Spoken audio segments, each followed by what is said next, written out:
अटल आवासीय विद्यालय गरीब बच्चों के लिए है, बेहतर से बेहतर व्यवस्थाएं दे। प्रत्येक 15 दिवस में विद्यालय का निरीक्षण कर रिपोर्ट देंगे अधिकारी। सीसीटीवी कंट्रोल रूम को डीएम व डीएलसी कार्यालय से जोड़कर प्रत्येक गतिविधि पर रखी जाएगी नजर। विद्यालय में इंडिपेंडेंट विद्युत फीडर के लिए तेजी से कार्य करने के निर्देश दिए गए। मेस में पहुंचकर भोजन की गुणवत्ता परखी व अपने साथ लाए मिष्ठानों को बच्चों को खिलाया। बच्चों की शिकायतों के निराकरण व सुझाव हेतु मन की बात स्थापित करने के निर्देश दिए। विद्यालय का सिक्योरिटी ऑडिट व प्रत्येक कर्मचारी का पुलिस वेरिफिकेशन कराएं। बच्चों के उत्पीड़न पर प्रधानाचार्य की जिम्मेदारी होगी तय। पूरी गंभीरता के साथ कार्य करें। अफसर विद्यालय में सर्व सुविधा युक्त मेडिकल रूम की स्थापना कर बच्चों का नियमित स्वास्थ्य परीक्षण हो। छात्राओं के लिए 3 डिस्पोजिंग मशीन, इंसुलेटर व सर्वाइकल कैंसर का टीका लगवाया जाना सुनिश्चित करें। आयुक्त झांसी मंडल झांसी श्री विमल कुमार दुबे ने जिलाधिकारी श्री अक्षय त्रिपाठी सहित अन्य अधिकारियों के साथ अटल आवासीय विद्यालय में मंडल स्तरीय अनुश्रवण समिति की बैठक की। साथ ही विद्यालय का निरीक्षण कर व्यवस्थाओं का जायजा लिया। इस अवसर पर विद्यालय के छात्र छात्राओं ने पारंपरिक परिधान में तिलक व आरती कर मंडल आयुक्त व जिलाधिकारी का स्वागत किया। बच्चों के संस्कार देख मंडलायुक्त भाव विभोर हो गए और बच्चों को आशीर्वाद दिया। मंडलायुक्त ने अधिकारियों को निर्देशित करते हुए कहा कि अटल आवासीय विद्यालय की स्थापना गरीब तबके के बच्चों के लिए की गई है। इनके लिए बेहतर से बेहतर व्यवस्थाएं की जाएं। बच्चों के लिए विद्यालय में अच्छा परवरिश, अच्छा खाना, अच्छा स्वास्थ्य, अच्छी शिक्षा, अच्छा खेल सहित सभी व्यवस्थाएं उच्च स्तर पर होनी चाहिए। इसके लिए बच्चों को पर्याप्त खेलने का समय दिया जाए।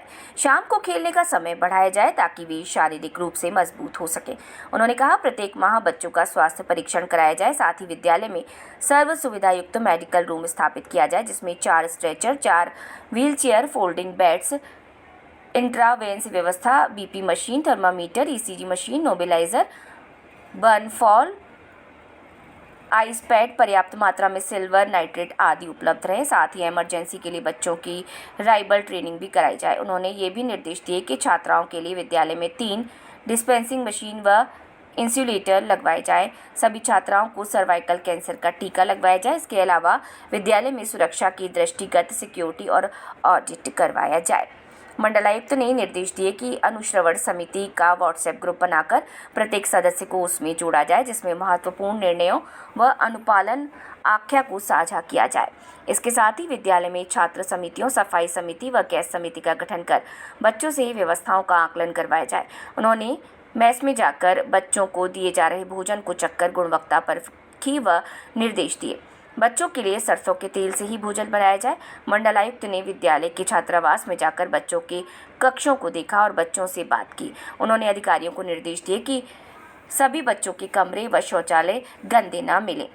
विद्यालय में 15 दिनों के अंतराल पर जनपद के उच्चाधिकारी निरीक्षण कर रिपोर्ट देंगे। साथ ही क्षेत्रीय अधिकारी कर्मचारी प्रतिदिन व्यवस्थाओं का जायजा लेंगे। अन्य स्थिति के लिए विद्यालय में जगह जगह अधिकारियों व आवश्यक सेवाओं से संबंधित दूरभाष नंबर भी लगाए जाए। मंडलायुक्त ने कहा कि यदि बच्चों की शिकायत करने पर उनका उत्पीड़न हुआ तो प्रधानाचार्य के विरुद्ध कार्यवाही की जाएगी।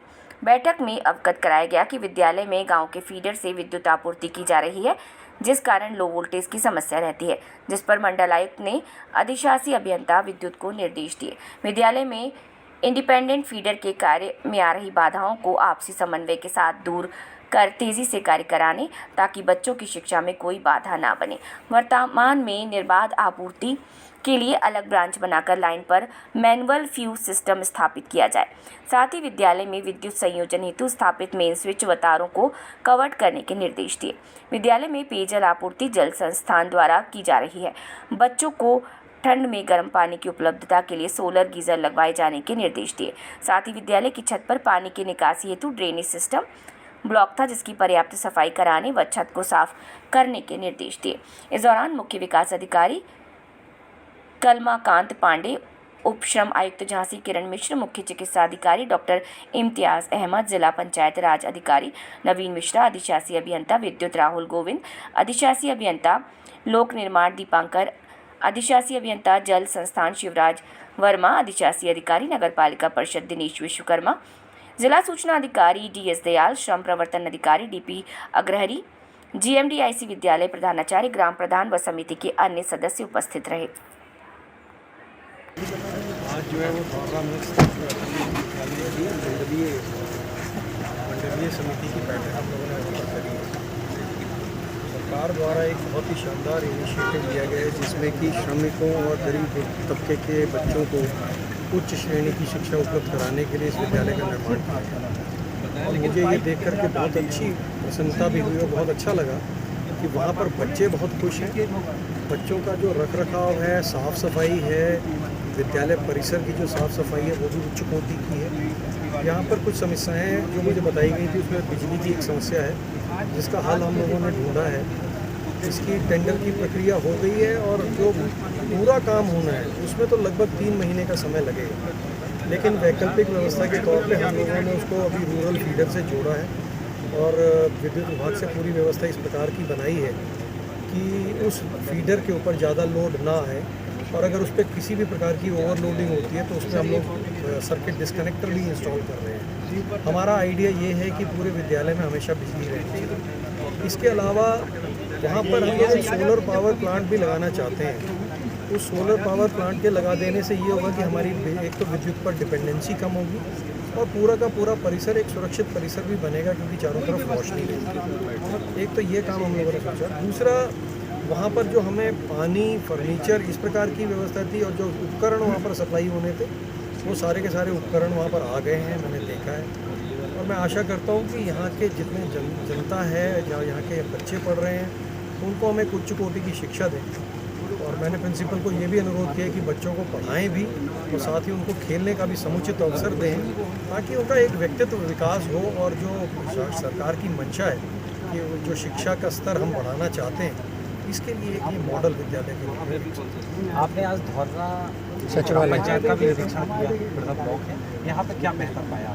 धौर्रा में तो बहुत ही रिमार्केबल काम जिलाधिकारी और जिला पंचायत राज अधिकारी के नेतृत्व में किया गया है और मैं तो ये समझता हूँ कि हमारे मंडल में तो ये पहला इनिशिएटिव है और पूरे भारत में भी इस प्रकार की मिसाल जो है वो कम देखने को मिलेगी। यहाँ पर तकनीक का प्रयोग करके इन्होंने समस्त सारी की सारी सूचनाएं पूरे गांव को न केवल CCTV कैमरे लगा करके उसको सुरक्षा की अनुभूति दी है, इसके अलावा इन्होंने वहाँ पर एजुकेशन, संजीवनी की ऐप का प्रयोग करते हुए अगर किसी को कंसल्टेशन करनी है सीधे डॉक्टर से बात कर सकता है, विद्यालय की निगरानी की जा सकती है। तो मुझे लगता है कि पूरा एक समेकित प्लान पूरी ग्राम पंचायत के लिए बनाया है। इसके लिए मैं जिलाधिकारी को, DPRO को और उन सबसे ऊपर बढ़ के यहाँ के ग्राम प्रधान और वहाँ की पूरी ग्राम पंचायत को बहुत बहुत बधाई देता हूँ कि इस प्रकार का एक इनिशिएटिव इनके द्वारा लिया गया है। और अब जो मॉडल आपने विकसित किया है, मेरा प्रयास ये रहेगा कि हम इसको पूरे झांसी मंडल में रेप्लिकेट करें। बहुत बहुत धन्यवाद।